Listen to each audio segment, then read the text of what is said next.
Buenos días, de verdad estamos muy entusiasmados el día de hoy por el inicio de nuestro primer seminario del Instituto de Investigación sobre Obesidad. Quisiera brevemente describir esta iniciativa y luego cuál es el propósito del seminario. El Instituto de Investigación sobre Obesidad es un esfuerzo multidisciplinario por atender este grave problema de la obesidad, principalmente en México y en Latinoamérica. Para esto, el instituto está integrado de 5 unidades de investigación: la unidad de alimentos saludables, biología integrativa, bioingeniería y dispositivos médicos, política pública y emprendimiento, y la unidad de medicina experimental y terapias avanzadas. Ese es un esfuerzo multidisciplinario para atender el problema multifactorial de la obesidad. El día de hoy iniciamos con nuestro seminario, que va a ser de manera frecuente, y el propósito principal de estos seminarios es compartir con ustedes los esfuerzos que estamos haciendo al interior del instituto para atender este grave problema de la obesidad, buscando soluciones que se puedan implementar y, por supuesto, tener impacto en la sociedad. Pero también no solo buscamos compartir con ustedes, sino invitarlos a que se sumen, a que realicen aportaciones para atender este problema. Estamos convencidos que un esfuerzo multidisciplinario en el cual todos aportemos un grano en este problema nos va a permitir tener soluciones de una manera más rápida y eficiente. Con esto quisiera ahora invitar al doctor Gerardo García, líder de la Unidad de Medicina Experimental y Terapias Avanzadas, a que nos presente el seminario del día de hoy en particular y a nuestra conferencista. Gerardo. Muy buenos días a todos, ha sido un gusto verlos, qué bueno que estamos muy nutrida la asistencia presencial aquí en el Foro de Rectoría. Con mucho gusto quisiera hacerles una pequeña semblanza de la carrera de la profesora Marion Brunk, profesora asociada de la Escuela de Ingeniería y Ciencias y miembro de la Unidad de Medicina Experimental y Terapias Avanzadas del Instituto para Investigación sobre la Obesidad. La doctora Marion Brunk se recibió su doctorado en Inmunología y Biología de Sistemas en la Universidad de Queensland en Australia en 2005. Posteriormente realizó una estancia postdoctoral en el Instituto de Investigación Translacional en Brisbane, también en Australia, donde estudió la movilización de células troncales de la sangre. Marion posteriormente se incorpora al Tecnológico de Monterrey como profesora de planta en 2017 y actualmente desempeña en el instituto, se desempeña como investigadora principal del Instituto de Investigación para Estudios de la Obesidad. Su laboratorio tiene múltiples estudiantes de posgrado, investigadores posdoctorales, y principalmente se enfoca en proyectos centrados en terapia génica de enfermedades que afectan células del sistema inmune y una línea muy interesante hablando sobre la regulación de la parte o los componentes inmunológicos en el calostro de la leche materna, particularmente en mujeres con sobrepeso y obesidad, que justamente es el tema del día de hoy.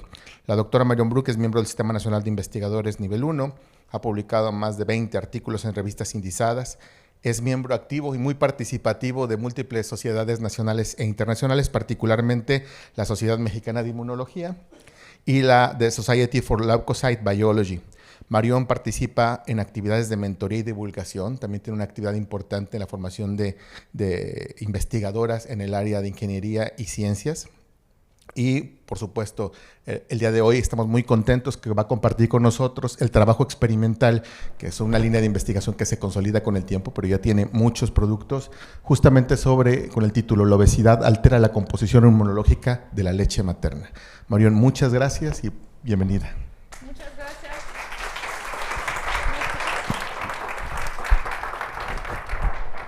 Gracias por asistir presencialmente, gracias a todos los que se están conectando desde casa. Tenemos una audiencia con background diferente, entonces espero que hice una presentación en la cual cada uno de ustedes van a poder aprender algo nuevo el día de hoy. Les voy a hablar de cómo la obesidad altera la composición de la leche materna.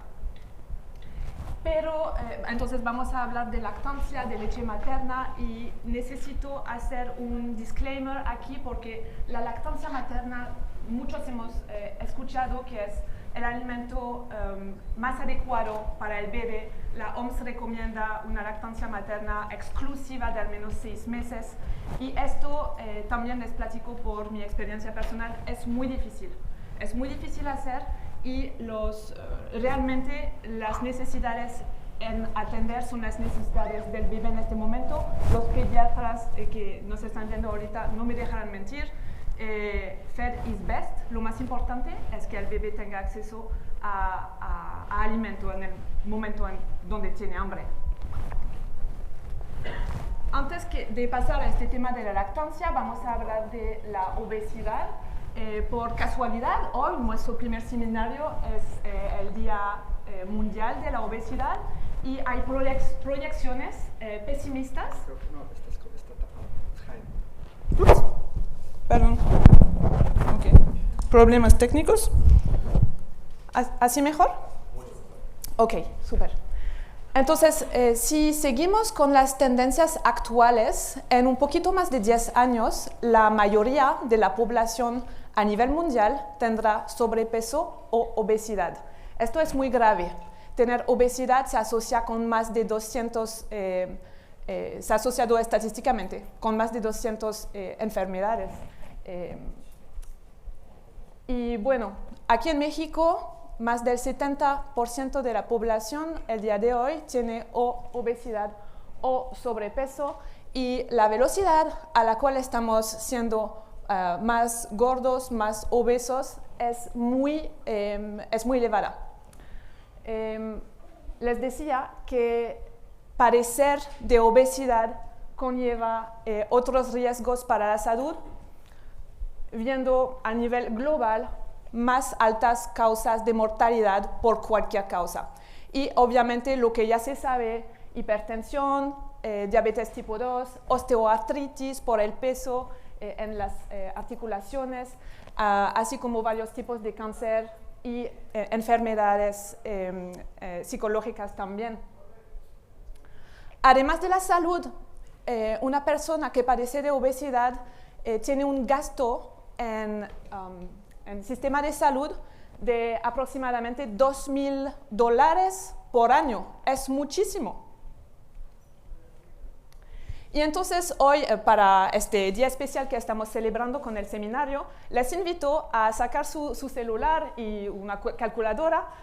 La OMS califica la obesidad en base a un número.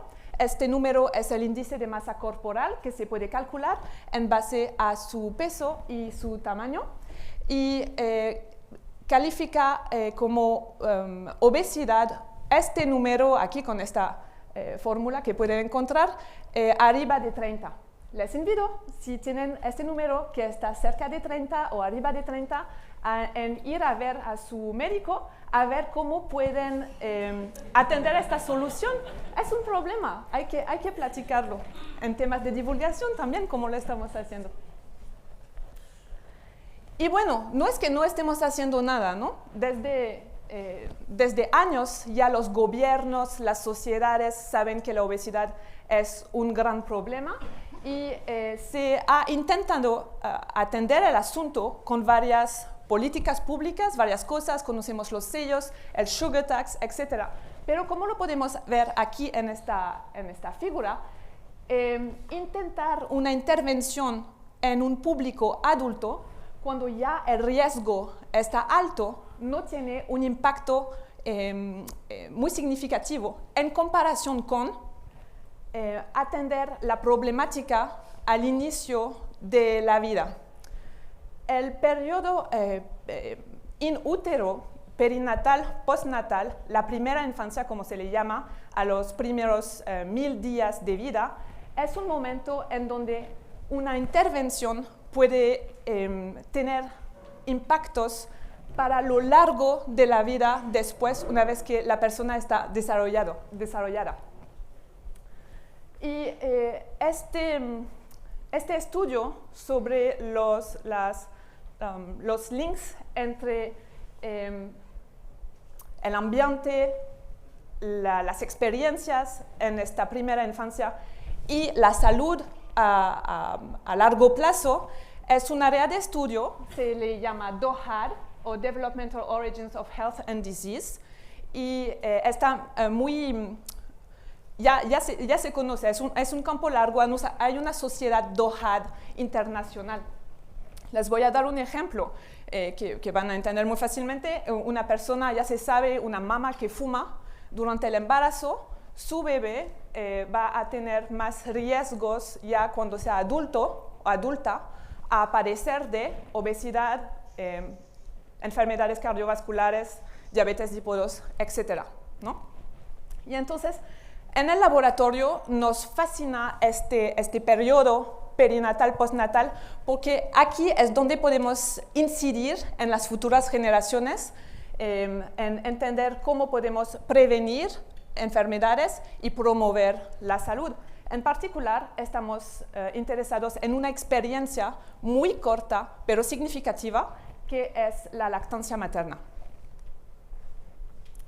Y bueno, hay muchos estudios retrospectivos que se han hecho a lo largo de los años, viendo cómo la duración de la lactancia materna se correlaciona con salud a corto plazo, por ejemplo, en bebecitos en el primer año de vida. Lactancia materna exclusiva previene otitis media, enfermedades del tracto gastrointestinal, y en particular para bebés prematuros, colitis, necrotizing enterocolitis, NEC por sus siglas en inglés. Esta enfermedad tiene tasas de mortalidad muy alta y se puede prevenir, curar con la lactancia materna.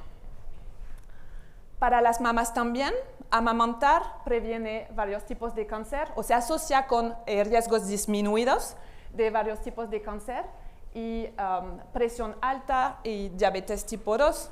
Entonces, la lactancia materna exclusiva podría salvar cerca de 1 millón de vidas al año, incluso vidas de los bebés y también de las mamás.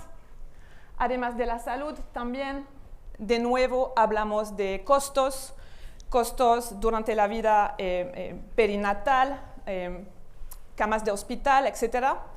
Y a largo plazo, ya que la lactancia materna se asocia a beneficios en la vida adulta, y todos estos gastos que conlleven cáncer, obesidad, diabetes, etc., estas enfermedades crónicas.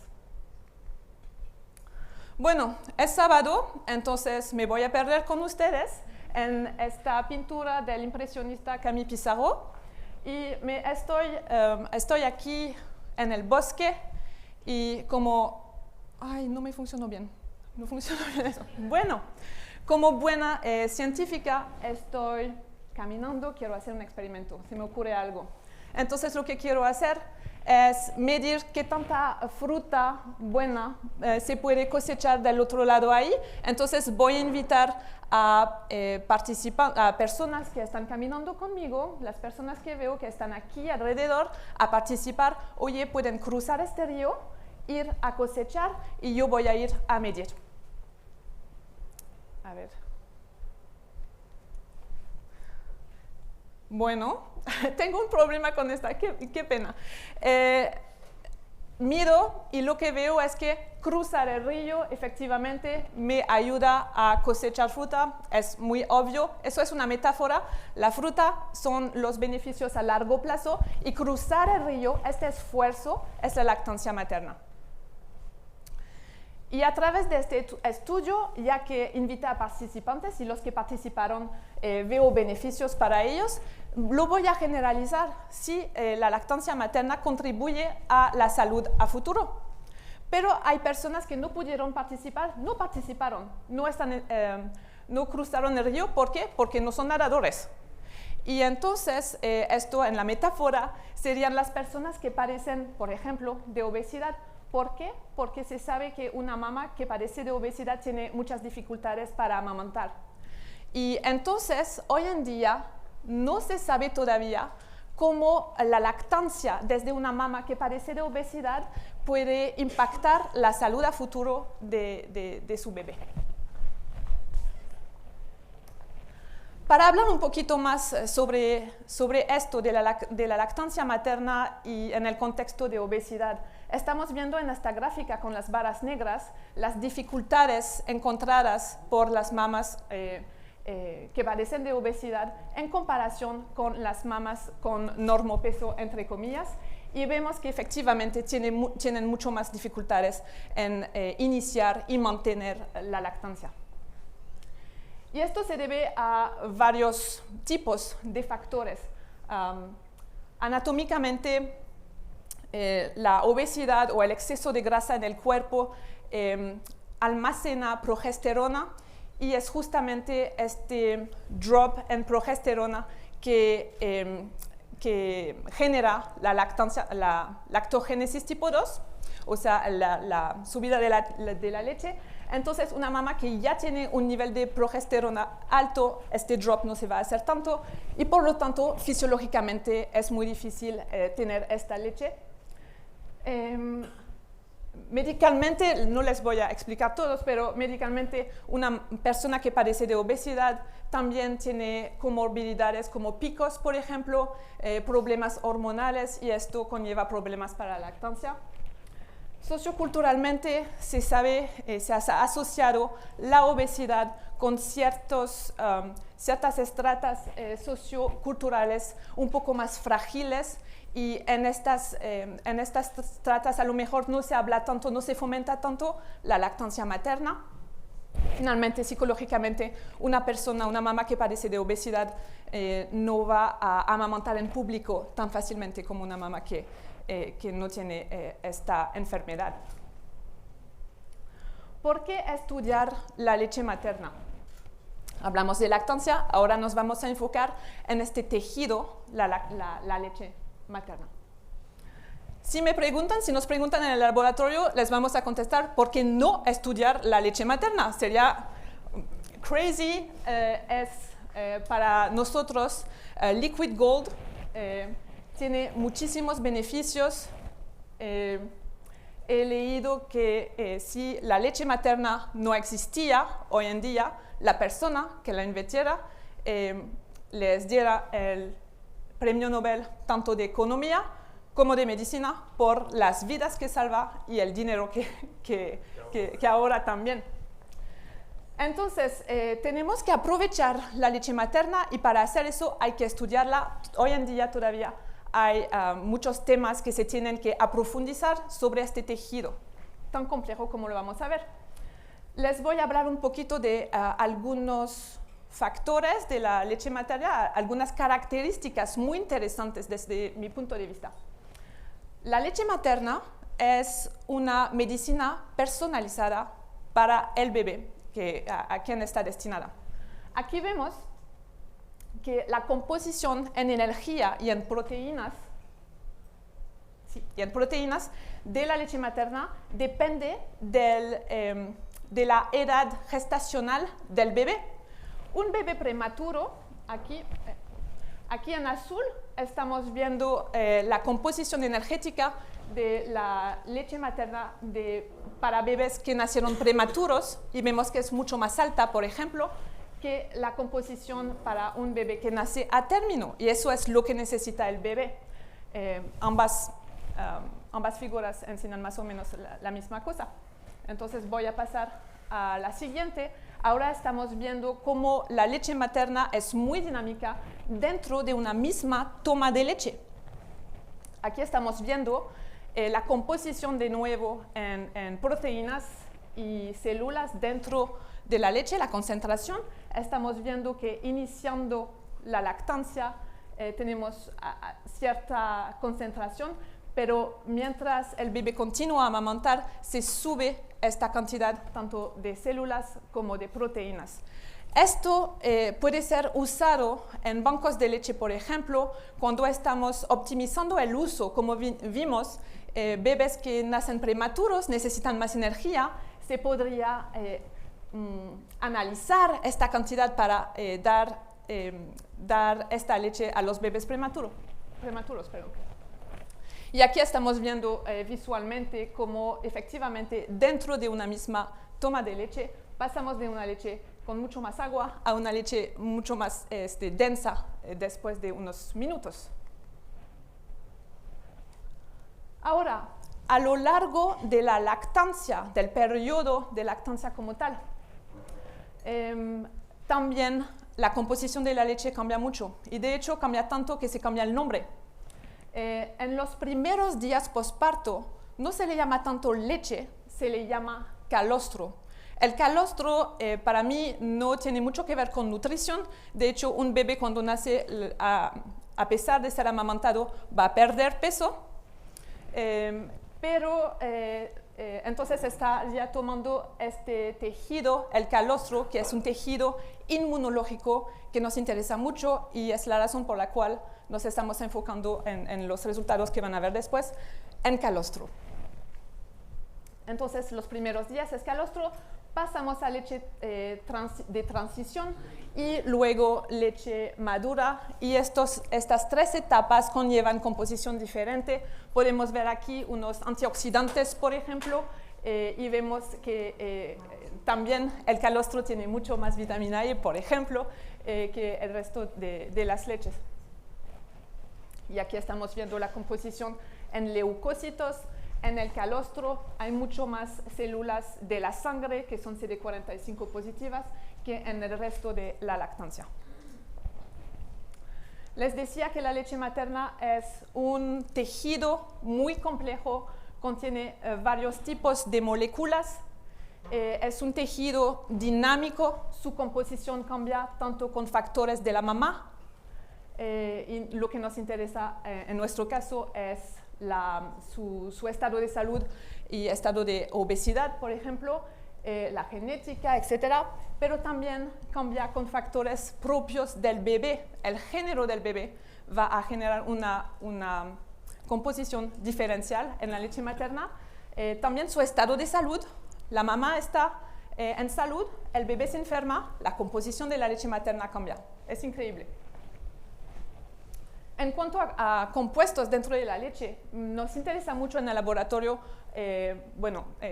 las cosas inmunológicas, los bioactivos, y entonces la leche materna contiene leucocitos, células del sistema inmune, citocinas, mensajeros del sistema inmune, proteínas, también contiene obviamente una microbiota propia. Y nos interesa mucho pues, correlacionar todo lo que estamos viendo aquí, y como lo pueden imaginar es muy complejo. Vamos a pasar a resultados. Dame un segundito.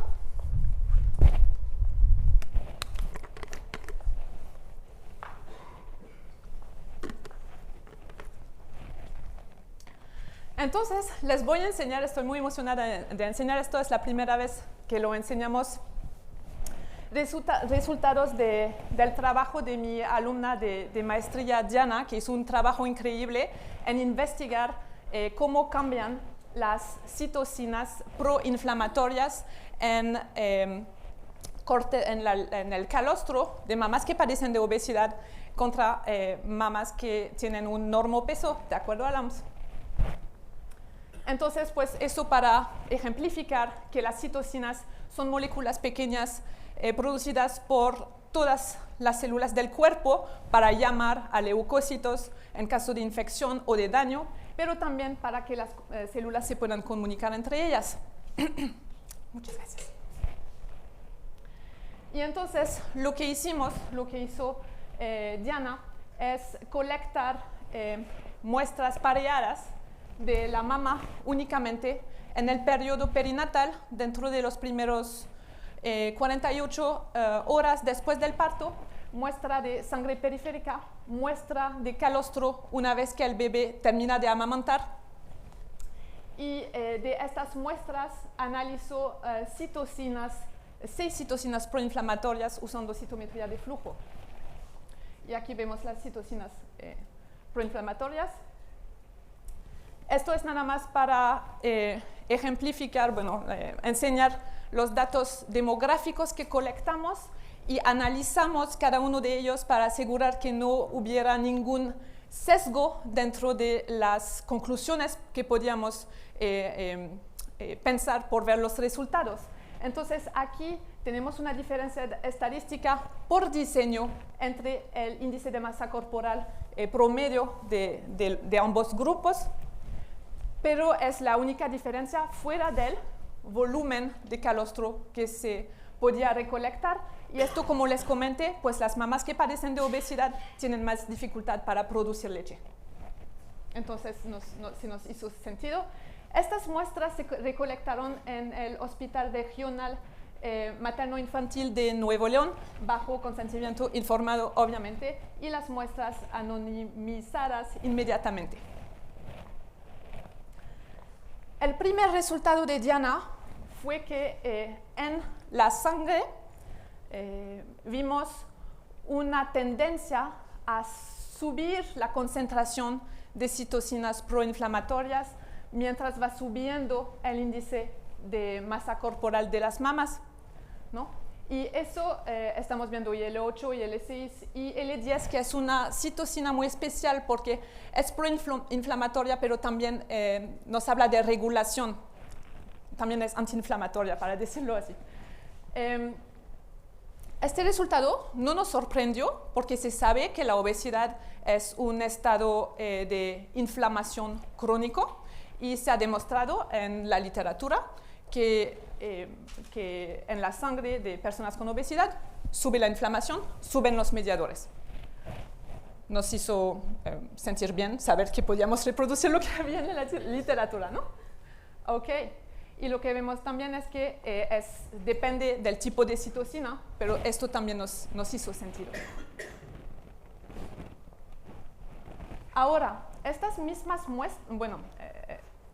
mismas pacientes nos dieron también calostro, y lo que aquí nos sorprendió mucho es que no vimos la misma regulación a la alta cuando sube el índice de masa corporal. Esto me llama mucho la atención, me habla de una regulación local. El cuerpo de la mamá está en estado de inflamación con obesidad, como lo vimos, pero dentro de la leche no hay una diferencia para los bebés, ¿no? Esta se me hizo súper padre.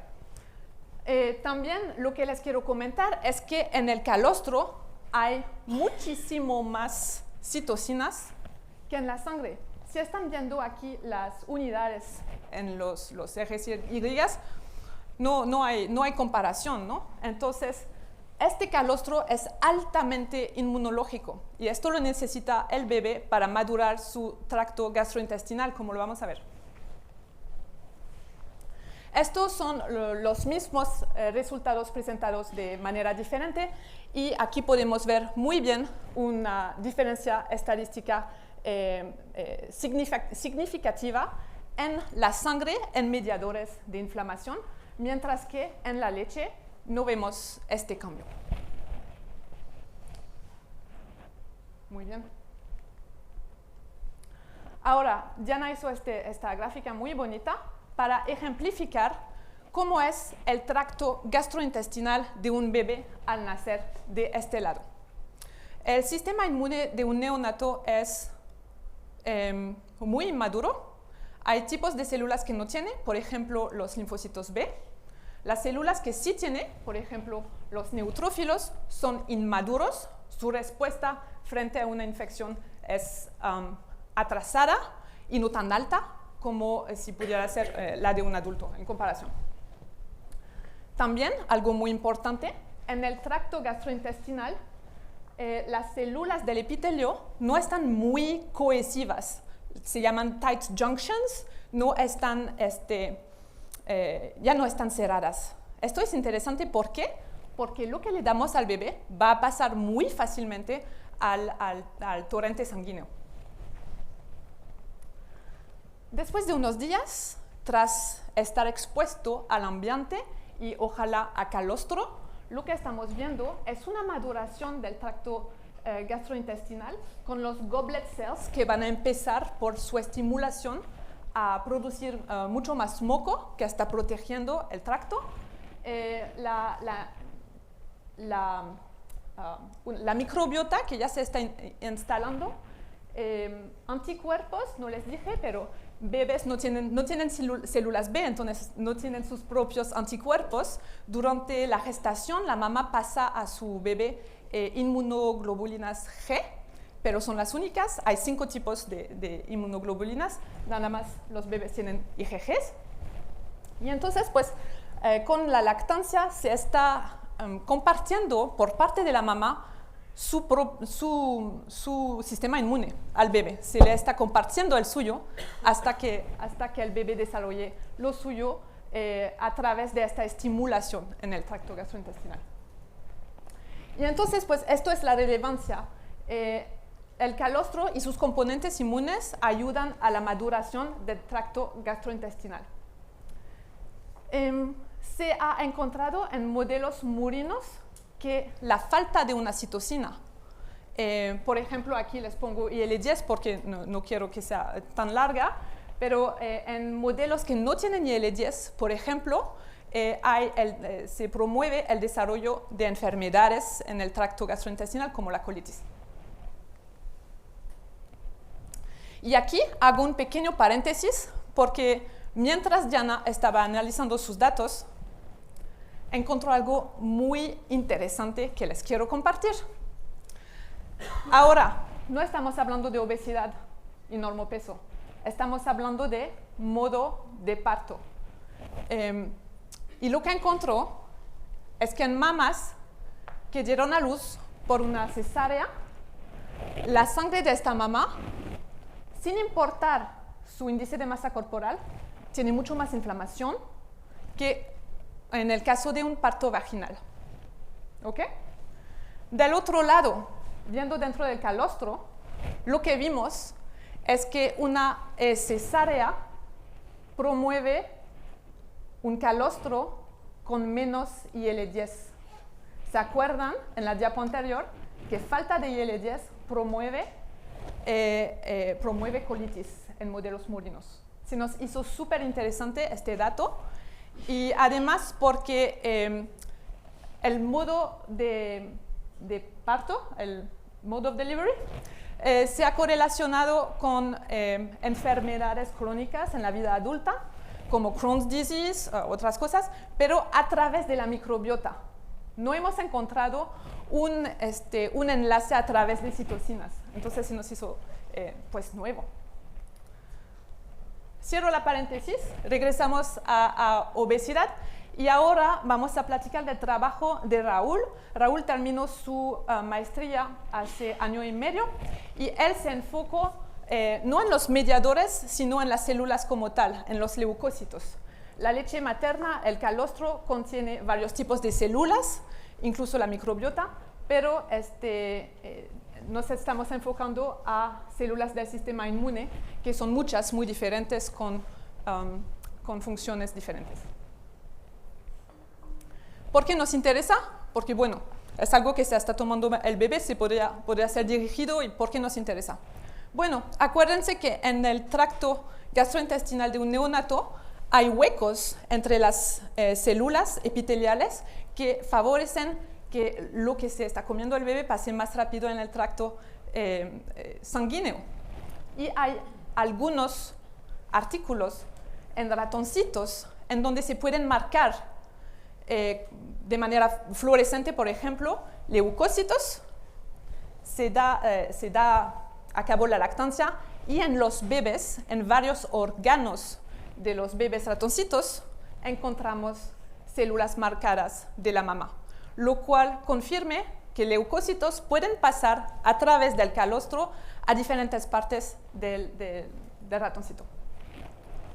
Las consecuencias de esta, pues no sabemos, ¿no? Todavía está un poco nuevo. Pero lo que hizo Raúl entonces fue en los mismos cortes, muestras pareadas, colostrum, sangre periférica, aislar la fracción de células humanas y dar a cabo la citometría de flujo para analizar 10 subpoblaciones de leucocitos, tanto que tengan que ver con inmunidad innata, inmunidad adaptativa, linfocitos T, linfocitos B, etc. y pues hizo un gran trabajo, fue difícil, para un resultado que les estoy enseñando aquí.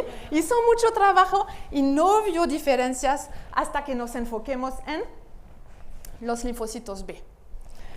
En el calostro de mamás que padecen de obesidad hay significativamente menos de estas células linfocitos B.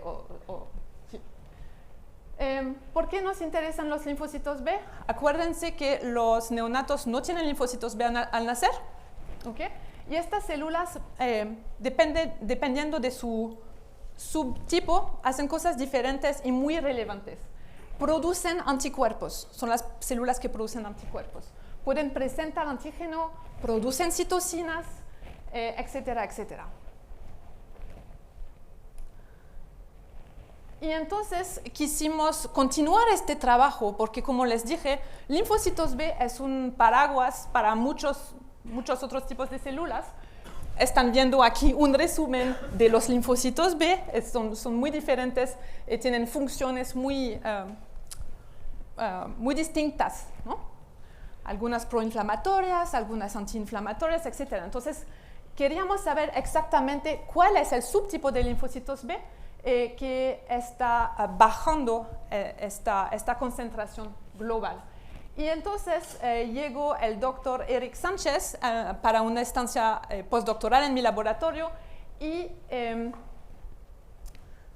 optimizó un panel de anticuerpos con citometría de flujo para subtipificar 9 subpoblaciones de linfocitos B. ¿Okay? Entonces, esto es el Ancestry, no voy a entrar a detalles por razones de tiempo, pero eso es lo que hizo. Eso es específicamente citometría con calostro. No es tan bonito como en la sangre, pero sí se puede. Nos dio mucho gusto poder replicar, los datos de Raúl con más pacientes. Entonces, efectivamente, mientras que en la sangre no se ve una diferencia estadística, en la leche es muy claro, hay mucho menos linfocitos B en su globalidad. Cuando pasamos a subtipos, me voy a enfocar nada más en 2 subtipos hoy, pero vimos diferencias estadísticas significativas así en todos los subtipos que vimos. Alguna vez se suben, alguna vez se bajan, ¿ok? Pero hoy me enfoco en las células B-regs, que se les llaman, que son antiinflamatorias. Y vemos que en la sangre, tanto en la sangre como en el calostro, las mamás que padecen de obesidad tienen significativamente menos de estas células antiinflamatorias. Ahora, del otro lado, les voy a hablar de un fenotipo que son las doble negativas, que son negativas para IgD, negativas para CD27. Es un tipo de células B que son proinflamatorias y vemos que en mamás que padecen de obesidad, tanto en la sangre como en la leche, en el calostro, hay mucho más de este tipo de células, que les habla mucho de una regulación. Bueno, les voy a hablar también de un tercer tipo de células, que son las células plasmáticas, son las células que producen anticuerpos. Las subanalizamos y lo que vimos es que mientras que no hay diferencias en IgAs, que son anticuerpos muy importantes en la mucosa, no hay diferencias, la mucosa como el tracto gastrointestinal, nos sorprendió mucho poder ver que había inmunoglobulinas G, IgGs, que usualmente se encuentran en la sangre, hay mucho más en mamás que padecen de obesidad. ¿Ok? Hay mucho más células que producen este tipo de anticuerpos. Esto se traduce a los anticuerpos solubles, efectivamente sí. En cuanto a IgA, no hay una diferencia en las cantidades en ambos cortes, mientras que efectivamente hay más IgGs solubles en el calostro de mamás que tienen obesidad. Entonces estamos viendo una regulación pervasiva. Les enseñé 3 tipos de células, todos están así de lo que vimos. En las subpoblaciones de linfocitos B, alguna vez sube, alguna vez baja, y estamos viendo ahora, nos estamos enfocando en subtipos ahora de IgGs, ¿ok? Más y más a detalle. ¿Ok?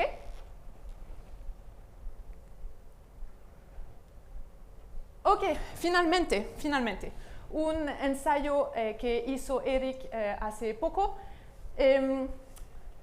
Quisimos saber de una manera muy gruesa, no sé cómo decirlo, cuál iba a ser la consecuencia de este calostro in vitro, porque lo que hicimos hasta el momento es observacional. Quisimos meternos al mecanismo un poquito y entonces nos metimos en un ensayo in vitro en donde, gracias doctor Luis Levano, por prestarnos estas células, crecimos macrófagos humanos, incubamos con calostro de mamas que padecen de obesidad o no, removemos, incubamos y luego hacemos una cinética de citocinas.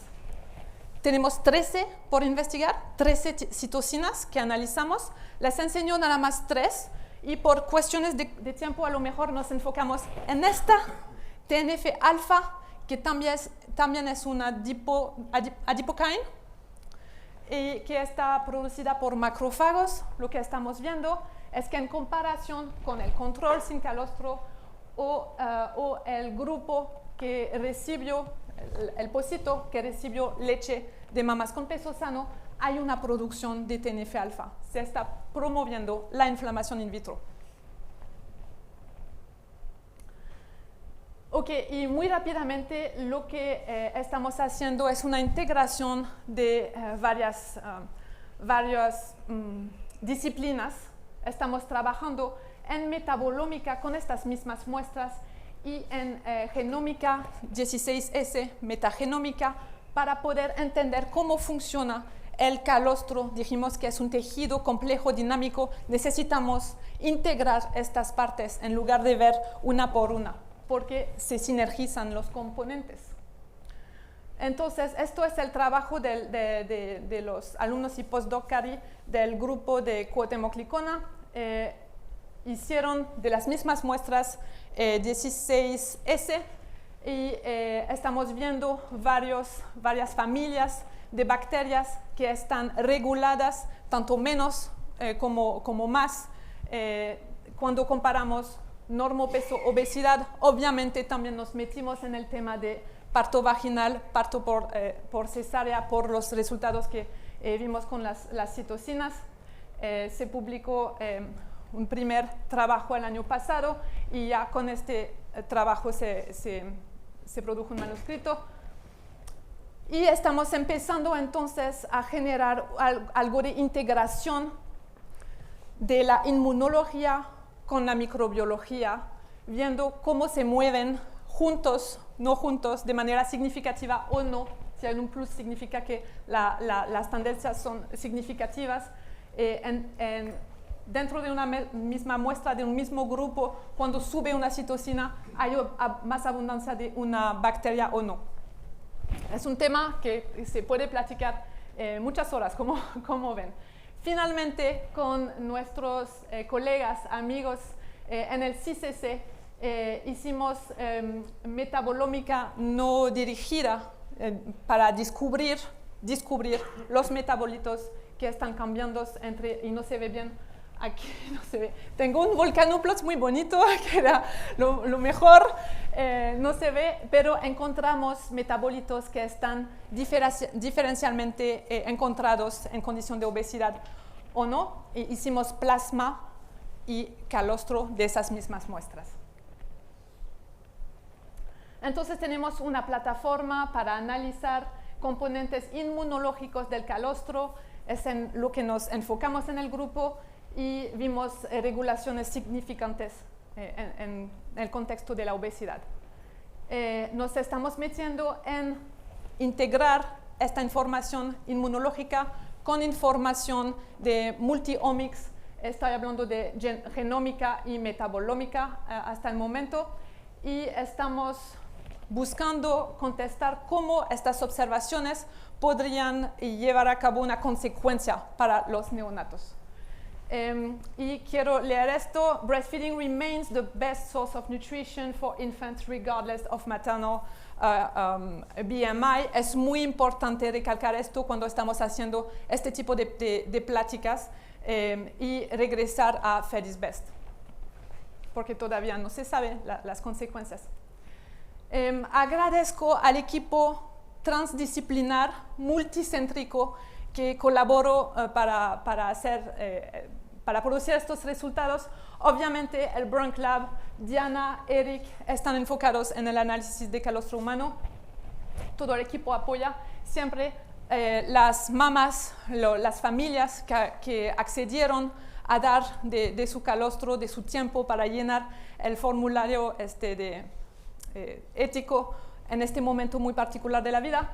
Y nuestro equipo, obviamente los colegas en the Institute for Obesity Research, los grupos de Translational Medicine y de Omics, Biología Integrativa, los colegas, el grupo del Dr. Licona, el equipo de pediatras fantásticos sin los cuales no podríamos trabajar, el equipo del Dr. Aldo Moreno en el CICC y su PhD student nos apoyaron mucho, tenemos una colaboración muy estrecha y pues muchísimas gracias a todos por su atención.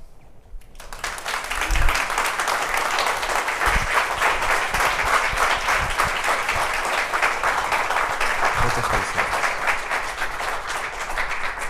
Bueno, creo que fue maravilloso. Quiero felicitarte, Mario. La verdad es que se nota un esfuerzo consistente de muchos años que ya en publicaciones representa trabajo de un equipo complejo, como pueden ver. Es donde justamente el instituto quiere pues, hacer esfuerzos importantes, integrando, haciendo multidisciplinario, un grupo de pediatras, un grupo de especialistas en nutrición, toda la gente de inmunología, la gente de biología integrativa, Omics. Creo que pues, esto potencia y es un ejemplo claro, este primer seminario de lo que se puede crear haciendo trabajo interdisciplinario y enfocándolo precisamente a un tema tan fascinante como lo escuchamos el día de hoy. Yo tengo muchas preguntas, pero creo que podemos dar oportunidad aquí, aprovechando que el auditorio está presente, que si tuviera algún comentario, preguntas. Bueno, muchas gracias, Mario. Excelente charla, me encantó. Muchas cosas que no sabía, por supuesto. A mí me llamó la atención la diferencia en la abundancia de linfocitos B en el calostro entre las mujeres obesas y las mamás que no lo son. Uh-huh. Y me preguntaba si eso tiene alguna relevancia para la salud del bebé, porque recibir menos linfocitos B, es decir, esos linfocitos B, entiendo que la IgA presente en el calostro es importante, y otra cosa que no sabía, que había IgG en el calostro, eso no lo desconocía totalmente, me sorprendió, aunque en las más no obesas casi no tenés, pero sí tenés en las que tienen obesidad. También una pregunta que tenía es, ¿qué opinión tenés al respecto de por qué encontrás esa IgG en la leche o en el calostro de las mujeres obesas? Pero primero, con respecto a los linfocitos B, ¿tiene alguna relevancia para la salud del bebé tener menos linfocitos B? Porque esos linfocitos B, ¿cómo van a producir una inmunidad en el bebé? Me refiero, ¿son incorporados con la leche? ¿Van al sistema digestivo? ¿Cómo llegan a los ganglios para que sean activados por los linfocitos helper? Es decir, ¿cuál es eso me sorprende, digamos, o es un fenómeno que encontrás que, es decir, vos pensás o especulás que esa disminución de linfocitos B en el calostro de las mamás obesas produzcan alguna disfunción, o mejor dicho, al revés, los linfocitos B que pueden ser incorporados en el bebé, ¿tienen alguna relevancia fisiológica para el bebé? ¿O es solo un fenómeno de la... ¿Se entiende la pregunta? Sí, creo que sí, pero pues es un tema tan complejo que nos podemos dar vueltas ahí, pero ¿dónde empezó chicken or egg y esas cosas, no? Los linfocitos B, pues aquí están. ¿Cómo llegan? Es una producción local en las células, una producción local en la glándula mamaria o vienen desde la sangre por algún llamado, por ejemplo, porque en la glándula mamaria obviamente también tenemos la microbiota que se puede volver patogénica, o sea, hay una batalla constante, ¿no?, entre el cuerpo y la microbiota para... Entonces, ¿por qué están en la leche y de dónde vienen? No lo sé. ¿Cuáles son las consecuencias para el bebé que toma esta leche? Uno, ¿se va a dirigir la célula, o sea, se va a morir o se va a poder trasladar en otras partes? Evidencias en ratoncitos nos dice que se puede trasladar, pero para hacer qué no lo sabemos, son muy poquitas. Si los linfocitos, hay varios tipos de linfocitos B, si nos enfocamos en los linfocitos B que producen anticuerpos, hay más de esos que producen anticuerpos IgGs. Dependiendo del tipo de anticuerpo, pasa hacia la leche por procesos distintos. Las inmunoglobulinas A tienen una transcitosis muy controlada a través de receptores, mientras que los IgGs pasan un poquito más, digamos, por osmosis o algo así. Ahí podría ser el tema por lo de la inflamación crónica en la mamá. Inicialmente pensamos, los bebés tienen más anticuerpos, entonces son más protegidos, pero eso no es necesariamente el caso. Dependiendo del subtipo de IgGs, IgG1, 2, 3, 4, tienen tendencias a promover la inflamación también, entonces podrían ser proinflamatorios. Son muchas preguntas, la verdad, no sé, podemos platicar, es fascinante, ¿no? Pero todavía falta mucha investigación para contestar todas de las preguntas, es un paper, ¿no? Uh-huh. Sí, definitivamente. Aquí hay también preguntas.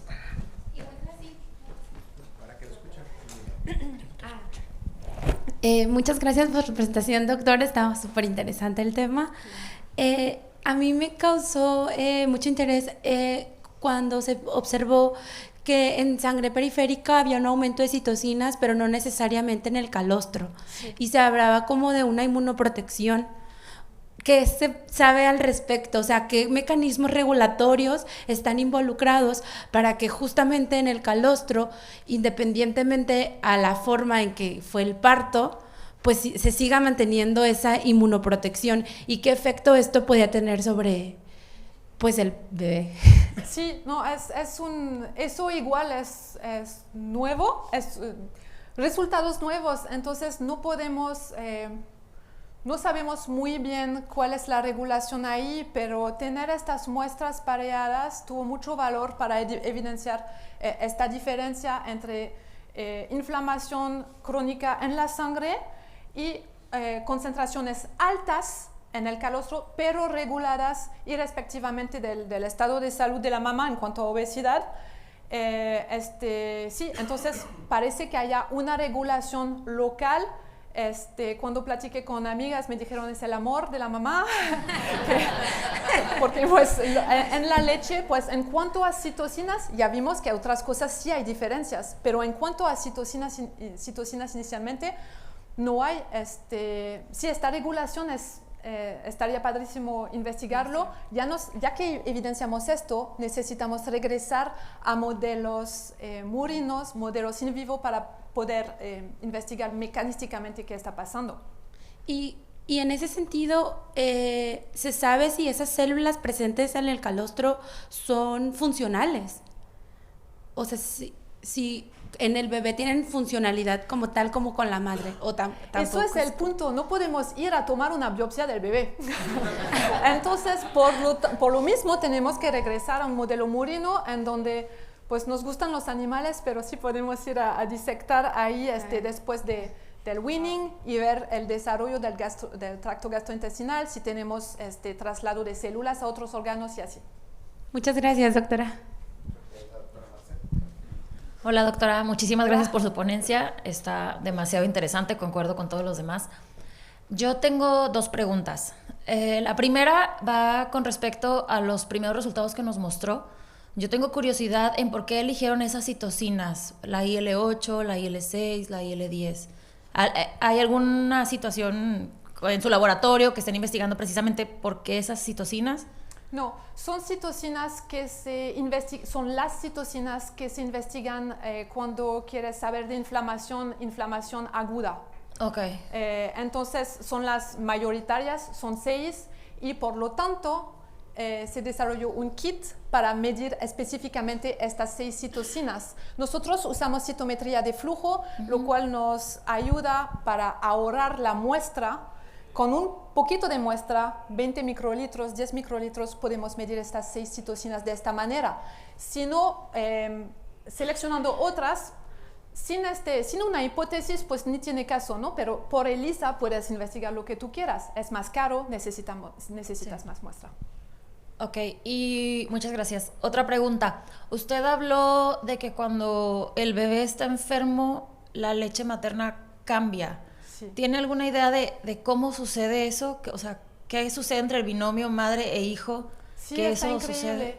Creo que tiene que ver con un feedback del bebé cuando está amamantando. Este contacto en la mucosa hace que podría ser que lo que tiene el bebé en la cavidad oral esté pasando a través de la mucosa del tejido mamario, y ahí, porque tenemos leucocitos, pues se está desarrollando una respuesta inmune que podría llevar a estos cambios en la producción de la leche materna.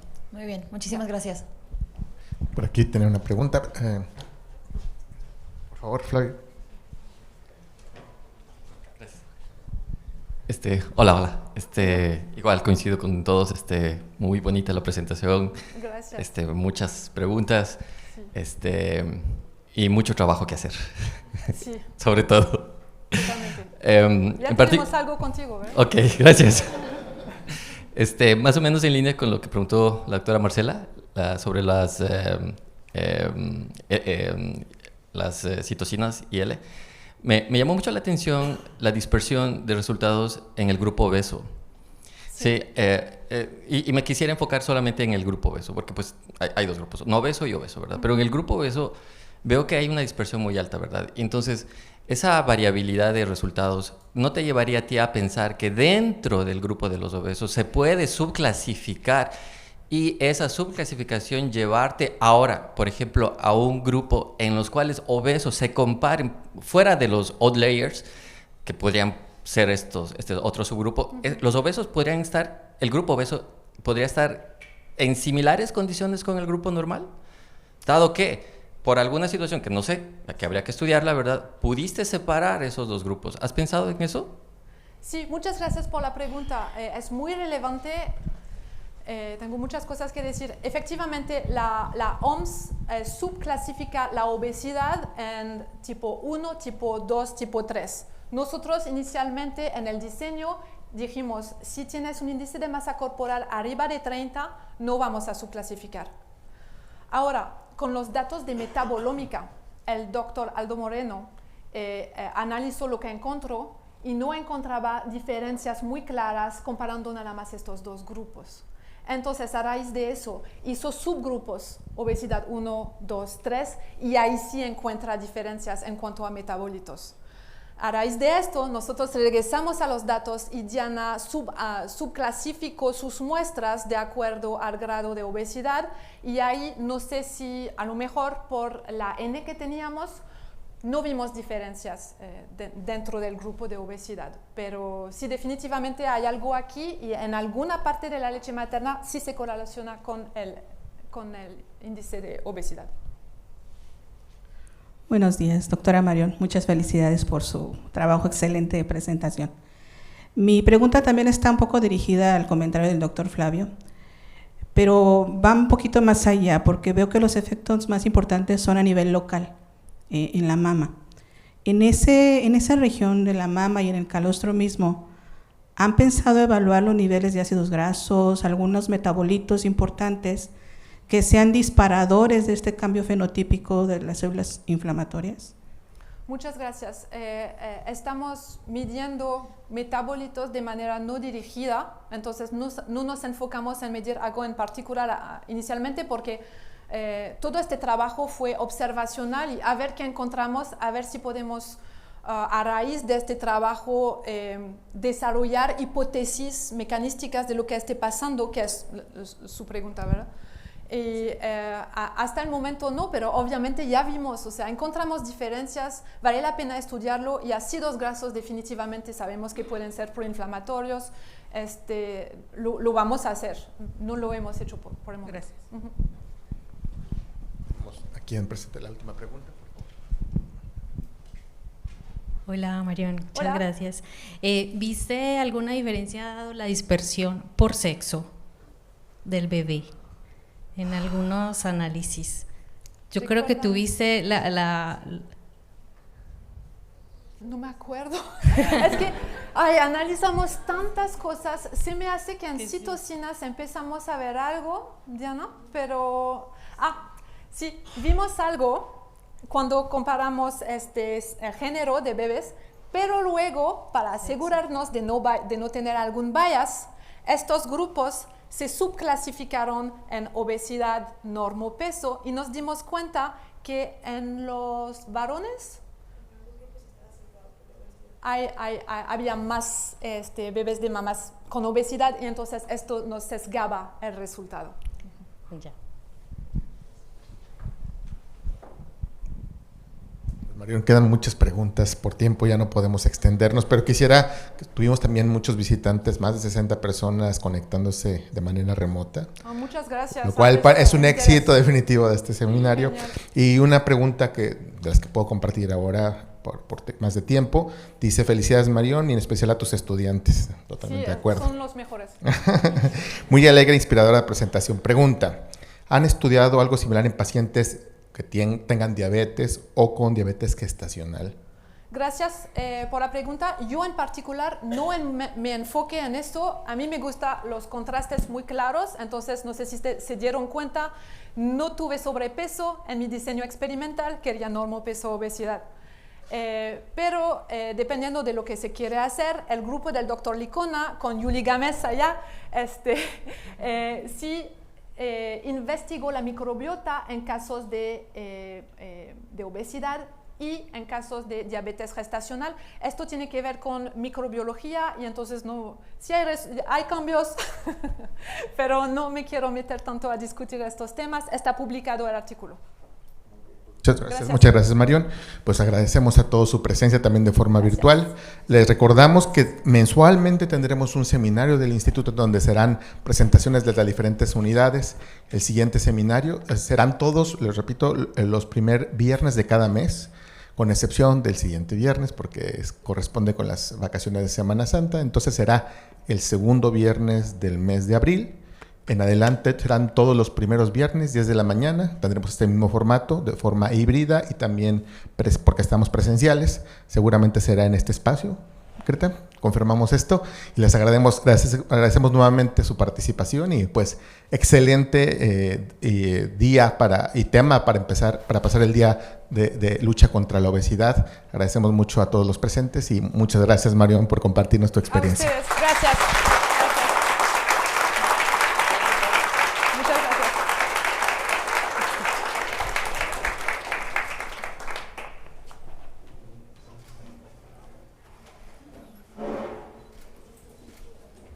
Antes de que se vayan, ¿por qué no nos tomamos una foto para recordar este día? Ay, ¿Nos tomas una foto? Ahí nos ponemos...